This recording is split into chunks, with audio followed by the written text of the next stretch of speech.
This presentation will be showing you a bit of history and mainly the traditional Xhosa housing about the Xhosa people. Xhosa people are located in the southeastern area of South Africa in the Eastern Cape province. They are divided into subgroups, namely Amabhaca, Amampondo, Amagcaleka, Amamfengu, etc. Population of about 6 million people in the province. The religion is mostly ancestral beliefs and Christianity. The climate, coastal areas are generally windy, inland is harsh and dry, and there are also well-watered rolling mountainous hills. The region is mountainous, with rivers flowing amongst the valleys, creating fertile soil and an opportunity for life to exist in and around them. Population density, as you can see in the map that is provided more towards the sea, there's much more popularity in comparison as you go more deep inland, where there is a population of less than 1. Xhosa clothing. Men wear ingawa, a white and black blanket adorned with Xhosa. Men wear beads around their neck. Iscebe is a short bead, while istanga is a long bead necklace with different colors. Men wear beads around their wrists and foot called amaso. Beads that are worn on the head are called umqa or igwala. Men smoke pipes that are decorated by Xhosa. The traditional smoking pipes are called umbeka peshe. Incebeta is a small blanket that is used as a bra. This is women's clothing. It is pinned or adorned with beads. The process of making incebeta is called ukhwasa.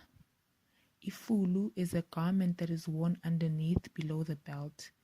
Ifulu is covered by the iskaka or umbhaco and is made of a blanket. It is also adorned with beads through ukhwasa. Iqhiya is a cloth that is fitted to the head and covered with beads. Women then wear a small and lightweight blanket on the waist called uqakata. Women make bracelets with beads called insimbi or amaso, which they wear on their feet. Insimbi or amaso is also worn around the waist. Insimbi or amaso is made with small wire or flexible material.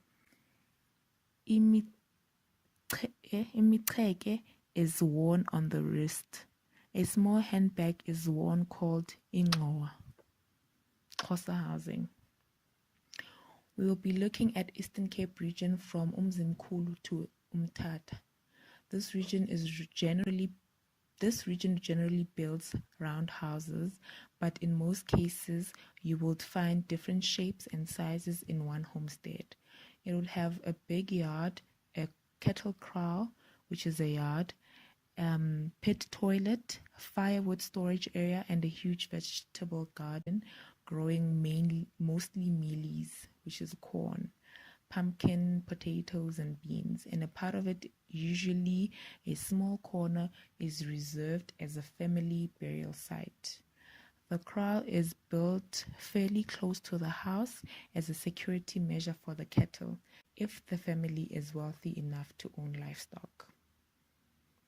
A family would have several buildings in one homestead depending on the size of the family. They would be built in a row and all facing and entering from the north side, as seen in the provided image. A homestead would have a building used as a kitchen, a rectangular building with 2 or 3 rooms, one a dining room lounge, and would sometimes have a bedroom used as a guest bedroom. There would be other buildings designated for different family members. The structure of the homestead also consists of at least one hut in many families, which is used for the sole purpose of ancestral rituals. Couples would have their own private space or hut for obvious reasons, of course. This also applies to circumcised men. They sleep separately from boys, which are uncircumcised men. A circumcised man has been exposed to sacred teachings that separate him from boys, and these cannot be shared with the young men that are uncircumcised. It emphasizes the difference between a boy and a man, some sort of hierarchy symbol for male family members. Nursing mothers are also grouped together.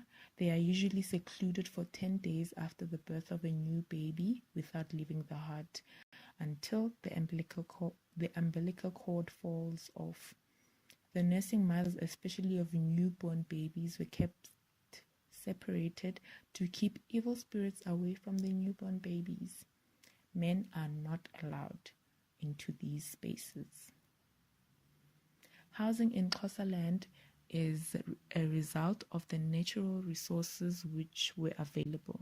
In most cases, the houses are built on a hillside where the site will need to be excavated by local tradesmen or family members, from the men of the house to the children. Most of the materials dug from site excavation will be used in the construction of the houses. These vary from stones, clay soil, wooden poles, stick, grass, etc. These houses generally don't have foundations, especially in the olden days. Timber poles forming the main structure would be dug into the ground at about 500 millimeters deep, at minimum of about 500 millimeters spacing, forming a shape of the house, which is generally round.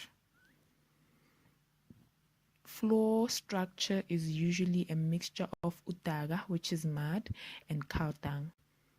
Moving forward, cow dung is used as polish or floor maintenance. Cow dung is free, keeps the room warm, and was natural, usually taken from the family kraal where the cattle lived. Walls of the rondavel, also known as a hut, are constructed using bricks made of soil, water, and sometimes grass. This was one way of constructing the walls.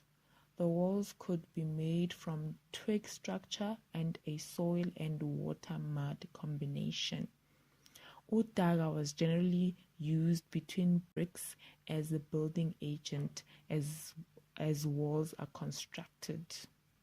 Walls would be constructed up to a height of about 2.6 meters.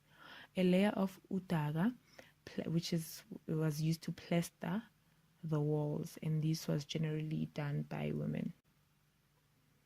A traditional water-based chalk paint called ikaliga, which comes in different colors, is used to paint or decorate the walls. This paint also allows walls to breathe and prevent damp from setting in. In earlier days, windows would be a small cutout on the wall, enough for ventilation and small enough to prevent a person from entering.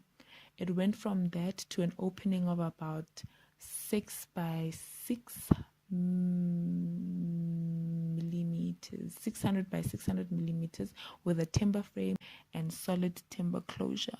It will be closed at night and open during the day for light and ventilations. Doors were generally timber frame and solid timber stable doors. These were largely used because the upper part would be open during the day to allow for light and ventilation, and the bottom part will mostly be kept closed to prevent animals from entering the house. Thatch, which is growing around, is used to construct the roof of the building, as seen in the provided images. Women cut that grass using a tool called a sickle and leave it out to dry. Once the grass has been dried, it is used to construct the roof. Gum poles were used to form an upside-down cone-like framework, and soft sticks or branches to be woven through the poles to allow for thatch. This roof structure would rest and tied to the walls to prevent it from being blown away by strong winds. During construction, A center pole will be used to keep the structure stable and later removed when the roof is complete. A clay cap would be used to prevent rain from slipping in and to hold and keep thatch together at the tip. The thick mud walls and thatch roof allows for heat retention during the cold winter months and heat dissipation through the permeable thatch the hot summer months. Maintenance is done by the whole family regardless of gender. There's shared responsibility. The hard labor is mostly undertaken by males. Nguni communities build together even in the construction of homes. All genders are involved. Later, more Western building methods and materials were adopted as seen in the provided image. Thank you very much for taking the time to go through this presentation. Inkosi siyabulela.